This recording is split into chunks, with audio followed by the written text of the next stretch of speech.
நோம்புக்கு இந்த மஞ்சள்லாம் வச்சு 21 மஞ்சள் வச்சுக்கோ இது பண்ணுறத வேஸ்ட் பண்ணக்கூடாது. ஒவ்வொருத்தர் இதை யூஸ் பண்ணாத ஏரியில் குளத்துல கிணத்துல போட்டுருவாங்க.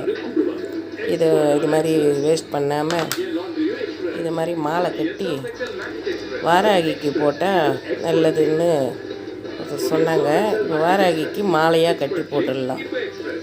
இது தான் நல்ல. இது மாதிரி இன்னும் மஞ்சள் கயிறு நிறைய கொடுப்பாங்க. நம்மளுக்கு இதெல்லாம் வேஸ்ட்டாக தான் போகும். இது நம்ம ஒரு 5 ஒவ்வொருத்தர் வேஸ்ட்டாக போகாது. ஒவ்வொருத்தர் இந்த கயிறு போட மாட்டேன்றாங்க இப்போ. இதனால் இதையும் வச்சு இதெல்லாம் யூஸ் பண்ணிக்கலாம். கட்டிட்டு இது மாதிரி மஞ்சள் கட்டி இது பழைய இது பழசு இது எடுத்துட்டு புதுசு போட போகிறேன். நீங்களும் எல்லாம் ட்ரை பண்ணுங்கள். இந்த வீடியோ பிடிச்சிருந்தா ஒரு லைக் பண்ணுங்கள், ஒரு ஷேர் பண்ணுங்கள், ஒரு கமெண்ட் பண்ணுங்கள்.